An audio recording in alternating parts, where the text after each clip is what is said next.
Hey everybody, it's Jason Blaha here, and today I thought I would do what I did the other day. A lot of people were like, Jason, we like it, the fact that you did these tutorials. This really kind of comes back to your old school stuff of me doing some of these tutorials for my clients, because I have things that I need to be able to teach my clients.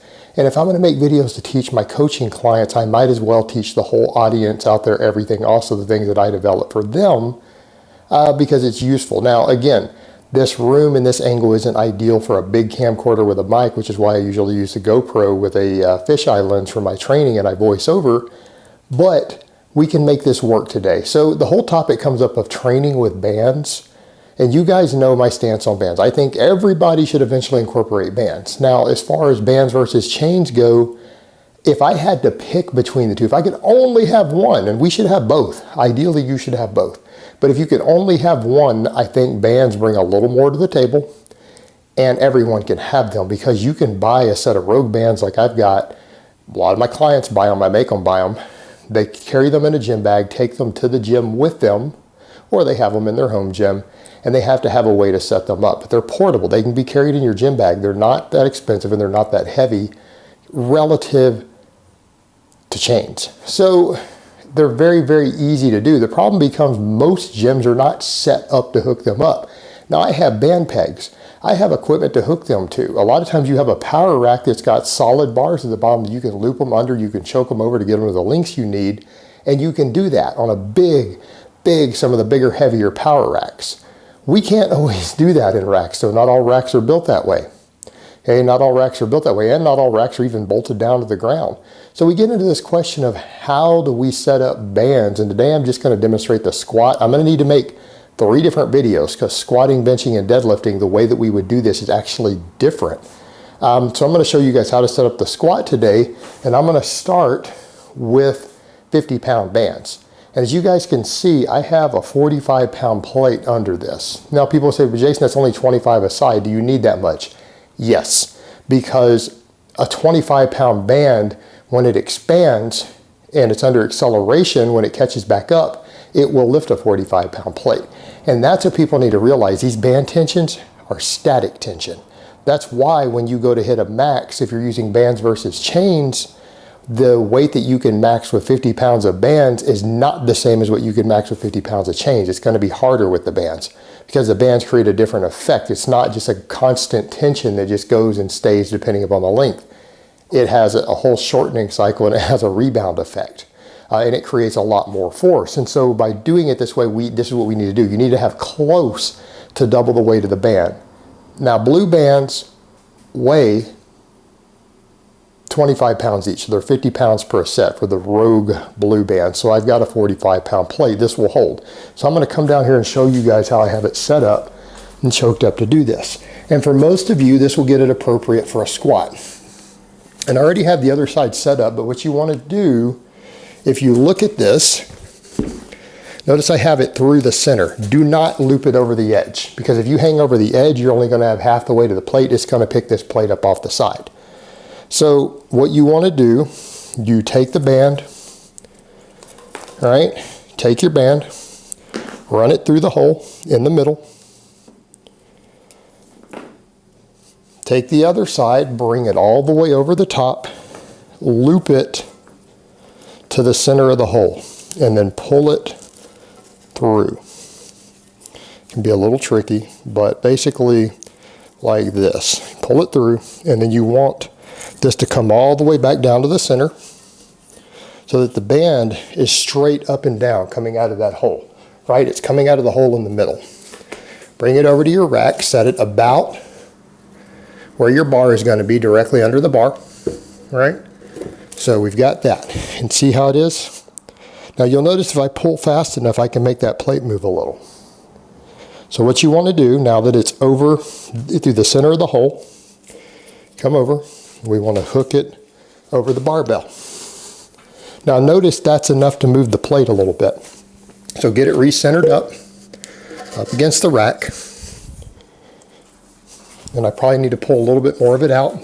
There we go, like that. Now we've got appropriate tension. That is the full tension at the top. We want to replicate the same thing on the other side, the one that's already set up. Bring it over. Now with bands like this, you do got to be careful. Go ahead and put collars on behind it, even with just the empty bands, because you don't want these to pop off. Because if they slide off the edge, it creates quite a problem. So you can do this. And usually for squatting, just one loop under like that, for depending on how tall you are, and it's going to vary a lot. If you're anything under about 6'4", or you're taller than maybe 5'3", this should be fine. If you're outside of those ranges, you might have to find a different way to adjust it. Come under. But watch, we should still have tension at the bottom. Drive up. Notice the plates stay still.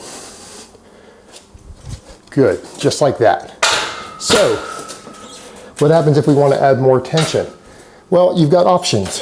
Let's say I want to add another 30 pounds of bands, around 80 pounds of band. 80 pounds of band tension is a lot. Most of you out there, if you're a 400-pound squatter, you're probably never going to need more than 80. When we start going above 80, you're probably getting close to being a 500-pound squatter, and you're doing speed work. But we do the exact same thing. I can grab another plate.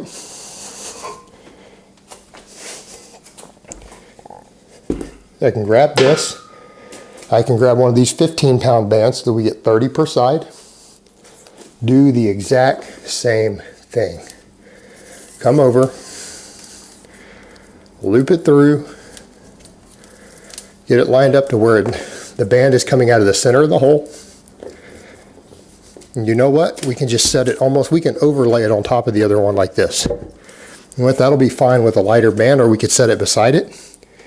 We could put the two plates together, but if we just wanted to add individual bands, that one's on. Same thing for the other side. Now in this case, obviously a single 45 is not going to work, because 40 pounds of band tension will jerk that off the floor. Because again, the band tension is stronger at certain peak acceleration points than what the plates are, so we've got to do it this way. The same thing, run it through the hole,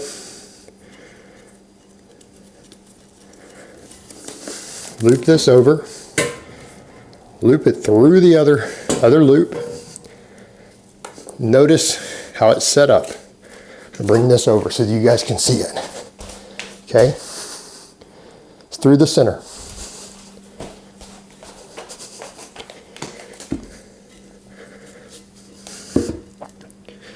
This plate over.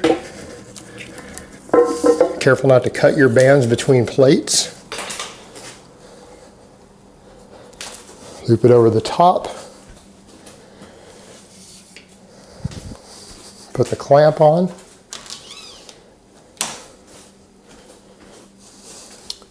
And this should, I haven't tested it with 2 yet, but this should work. Okay, come out.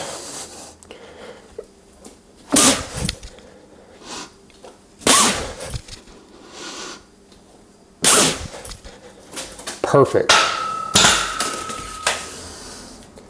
Perfect in every way.